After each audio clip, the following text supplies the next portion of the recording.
Glenn, in the space of what, 25 minutes, you've gone from I've laid down a marker here to I might go another tournament. Exactly how I felt, Dan. I was like, was it 65 he had? And I seen him hit a bullseye. I don't know what he hit after that, but I was thinking, just be nice, 4-0, get off. I felt good. But I think that game is really good for me. I mean, I had everything. I had good darts, and I felt really tense at the end, which I'll probably need, and I feel like I'm back. Well, that was going to be my next question, because as edgy as it did get towards the end, the signs were probably as good as we've seen since you won the Premier League. Yeah, I feel fit, I feel strong, I've just lost an awful lot of confidence, and sometimes you can play yourself into a little bit of confidence, and that's what I was thinking up there. I mean, he's a terrific player. I mean, I think for 2 or 3 sets I was like, where are you? Come on. I knew he was going to come at me.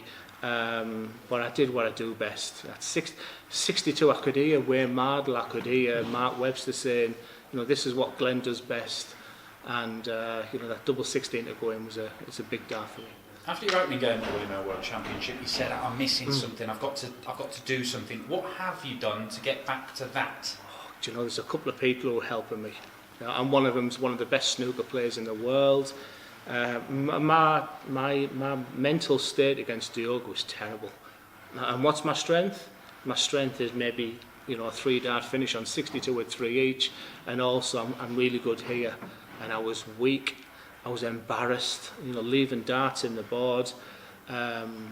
It wasn't the prettiest of 11 days going home, because I wish I could sit here now, like a lot of dart players have said, and I wish I could bring my practice darts to the board, because my practice darts have been poor. It's a bit of a TV show. It'll be all right in the night. That's what I've probably relied on, and I need that fight inside of me, and just good people behind me. Really good people. Spill the beans. Who has it? Mark Selby? Yeah. How has he helped? Just words. I think he's working with someone, Steve, somebody, and whether he's been cut and pasting a little bit what Steve's sending in, but it's just about positivity. It's been about aggression. It's been about happy. I think his last words to me was, don't show any emotion, Glenn. And that's exactly what I did against Diogo. I mean, if I was a poker player, you know exactly what I had. I went home that night after a 3-0 win, and like I said, I was a little bit embarrassed, and good people. There's others as well. I'm chuffed a bit. You come into this year's William Hill World Championship as the Premier League champion. You've climbed your mountain, in your own words. And yet you also feel that nobody's really paying attention to little old Duzza in this tournament compared to last year. So picture this, I'm sat at home with all the, the diamonds and everything, the fireplace, you know the score. And I was on TV the night before on the betting, 28-1. Gken Durrant's about 6th or 7th. The night starts, they go to the betting. I was like, oh God, which photo are they using? I'm not even there. So I've played Diogo, I've beat him. And I was like, that embarrassed smile to my daughter, to my wife. People aren't believing in me. And I believe in me. And that was a big fire. Big right in the belly, that one. I was like, I'm the forgotten man. People have messaged me that, I don't know what this word means, but on the betting something, I'm like 56-1. Nobody's interested in me this year. I went for interviews. Who did I play that? Lisa had 7. I was on the Lisa Ashton night. I got 1. Last year, I was doing 7 or 8. People were saying Gken Durrant's the outsider. He's had a fantastic year. It's only like 2 months ago I was Premier League champion. And now... Hang on. Which do you want then, Glenn? Do you want people making a fuss off you, or do you want to fly under the radar? Oh, under the radar. I'm loving it. I'm loving it because I want to prove a point. I'm quite enjoying the fact that when I'm not seeing my name in the betting, when I'm going upstairs, I've got any interviews tonight. No. RTL want to do something about Mac Elkin. Stuff Mac Elkin. What about me? And no, I'm feeling good. That's a good win for me. Then I can't wait for Dirk now. You could prove a few points over the next few days. Well played, Thank you. Glenn, again, congratulations. Just going off obviously what you said there to Dan. Is that the best you felt since COVID? Obviously, because you went into the slam and the players and everything like that, and you weren't yourself on stage. But tonight, that looked as if it was you again? Did it feel like you on there? I'm looking at a few statos here, and I'm the biggest statistician of them all. And I remember averaging 118 in the autumn series against Simon Whitlock and losing.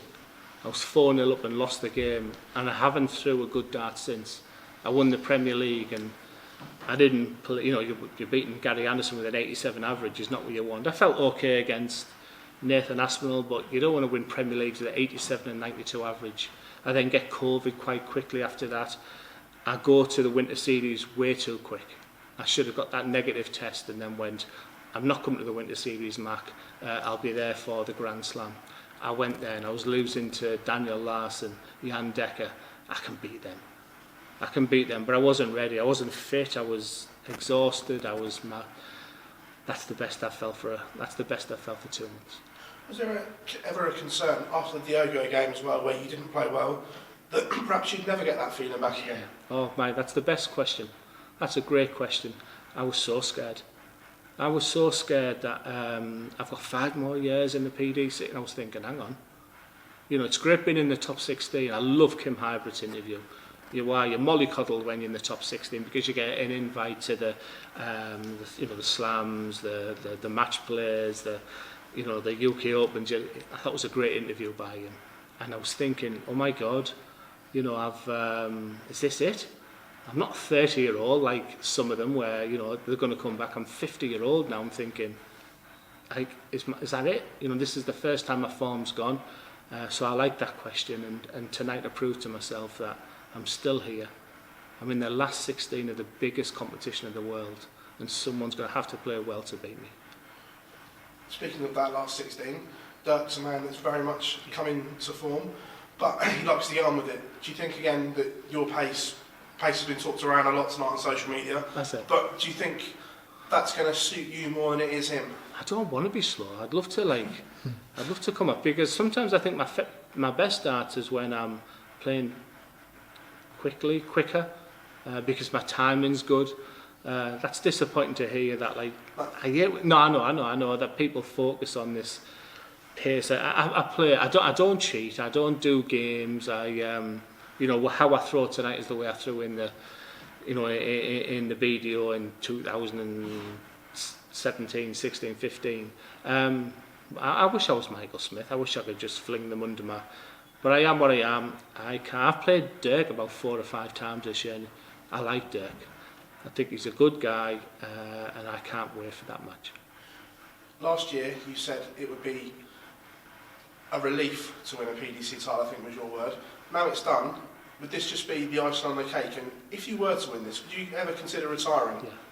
Oh God, I was laid watching about 3 o'clock today, and Laura Woods is interviewing me, and I've just beaten Gerwin Price in the final. Yeah, I think I would. I think I might do a lap of honour and have a year on the circuit, but I don't think I'd be a 2-time PDC champion, 3-time. I think if I won the PDC World Championship, it would be 1 time only. I'm a 3-time Lakeside champion, and I want to be a 1-time World Champion. And I've took some stick over that, but that's the way I feel. I've come to the PDC, and it's different gravy. It's the competition is immense. Glenn, pleasure as always, mate. Thank you very much. Thank you. Glenn, can you take positives from the lack of form maybe you've shown over the last few months, that you've come back today and you've really smashed it out of the way? Yeah, I feel great. I feel fantastic. I want to get on the practice board. I've brought one of them dart mates, whatever you call them, on my dartboard, and I've been trying so hard, but my practice hasn't gone well. I had maybe a session on the 23rd, and I went downstairs, and I went, Susan, I'm back. She was like, oh, thank God, and then I'd go up there on Christmas Eve and 5, and I was quite poor, so, I'm that kind of person where I need to be on the stage and in battle, and I'm chuffed. I'm chuffed to pieces. Does playing like that give you motivation to want to practice more? Yeah, I practice hard. Yeah. I'm not hard. It's just my practice starts haven't been great. I started messing about with flights. That was getting in my head, and I was thinking, have I done the right thing? Blah, blah, blah, blah, blah. And it takes a game like that just to remind myself I can average 100. I know I went down to about 95, 96, but I still think there's one chapter in the Duzza, Darton, Destiny. Oh, brilliant. Cheers Thank for your you. time, man.